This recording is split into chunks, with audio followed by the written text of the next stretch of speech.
SIR को लेकर BJP Congress के बीच सियासत तेज हो गई है। मामले में मंत्री श्याम बिहारी जायसवाल ने कहा कि कांग्रेस को ईवीएम, चुनाव आयोग, वोटर लिस्ट पर संदेह है। कांग्रेस खुद बताए उन्हें किसमें सहूलियत है। बिहार चुनाव में वोट चोरी बोलने का साहस कांग्रेस नहीं जुटा पाई। एसआईआर का सहयोग कांग्रेस को करना चाहिए। हाल ही में एसआईआर को लेकर कांग्रेस ने बैठक की थी। क्या फोटो खिंचाने कांग्रेस बैठक करती है? अच्छा, ये बताइए, कांग्रेस को किसके ऊपर संदेह नहीं है? ईवीएम के ऊपर उसी को संदेह है, चुनाव आयोग के ऊपर उसी को संदेह है, अपने वोटर लिस्ट पर उसी को संदेह है, वोटर के ऊपर उसी को संदेह है।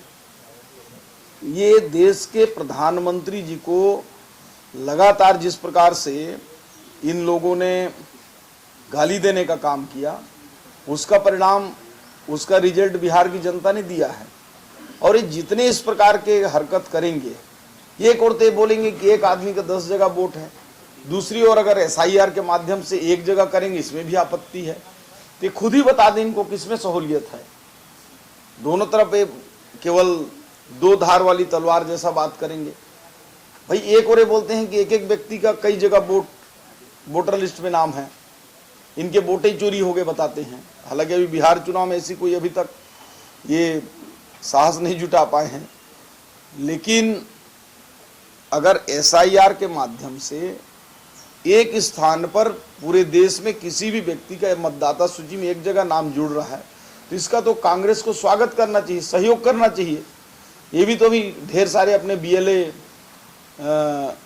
BLA 2 की बैठक ये लोग भी अपने पूरे प्रदेश स्तर में किए हैं। केवल फोटो खिंचाने के लिए बैठक करते हैं क्या? उसको सहयोग करना चाहिए। चुनाव आयोग के जो हमारे BLA 1 हैं, BLO हैं, इनको करना चाहिए। धान के अवैध परिवहन को लेकर मंत्री श्याम बिहारी जायसवाल ने कहा कि कांग्रेस के पास कोई मुद्दा नहीं है। खरीदी केंद्रों में आज से धान आएंगे। धान के अवैध परिवहन पर कड़ाई से काम सरकार कर रही है। एक भी परिंदा बाहर का धान नहीं ले पाएगा। धान खरीदी में जो भी रोड़ा बनेगा उस पर कार्रवाई होगी। किसानों की धान खरीदी से सरकार कोई समझौता नहीं करेगी।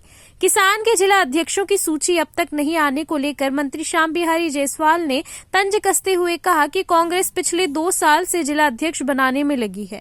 कांग्रेस नेताओं का दिल्ली आना जाना लगा रहता है। अब इसमें बोल बोल कर बोर हो चुके हैं। ऐसा लग रहा है कांग्रेस की सूची जारी होने में लंबा समय लगेगा। देखिए, 2 चीजें हैं।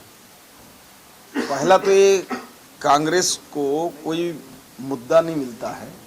कल ही तो धान खरीदी चालू हुआ है और कल मुझे लगता है कि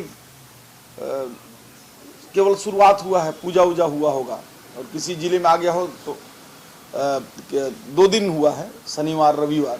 तो रविवार तो छुट्टी ही रही, शनिवार भी छुट्टी था। आज से धान आएंगे, तो जब खरीदी ही नहीं हो रहा है तो कहाँ से अवैध धान आएगा? दूसरा, अगर 19 टन धान आया है तो 19 टन मतलब छोटा ट्रक में 1 ट्रक, बड़े 14 चक्का वगैरह में आधा ट्रक, 16 चक्का जो आता है गाड़ी। तो निश्चित रूप से हम इस बात को इनकार नहीं कर रहे हैं कि धान बाहर से नहीं आएगा या नहीं आता था, लेकिन हम उसको पूरी मुस्तैदी के साथ इस बार इतनी कड़ाई की है कि मुझे लगता है कि कोई परिंदा भी पंख नहीं मार पाएगा। एक दाना धान बाहर से आने की किसी प्रकार की संभावना नहीं है।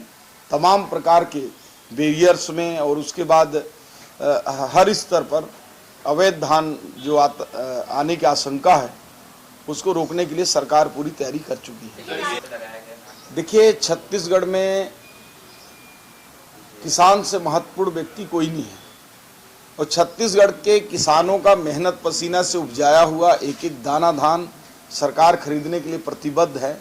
और इस खरीदी में जो भी व्यवधान आएगा, जो भी रोड़ा बनेगा, सरकार उस पर सख्त कार्रवाई करेगी। किसानों की धान खरीदी के साथ हम कोई समझौता नहीं करने वाले। निश्चित रूप से ये हमारी भारतीय जनता पार्टी की माननीय विष्णुदेव साय जी के नेतृत्व की सरकार है। सभी विभागों से समय से पहले प्रस्ताव मंगाने को हमारी परंपरा रही है, ताकि जो बहुत महत्वपूर्ण कार्य हैं वो प्राथमिकता से हो सकें, और अभी से उसकी तैयारी करके देखेंगे, तभी जो है अच्छे सुझाव आ पाएंगे, अच्छे कामों की सूची आ पाएगी जो जनहित में बहुत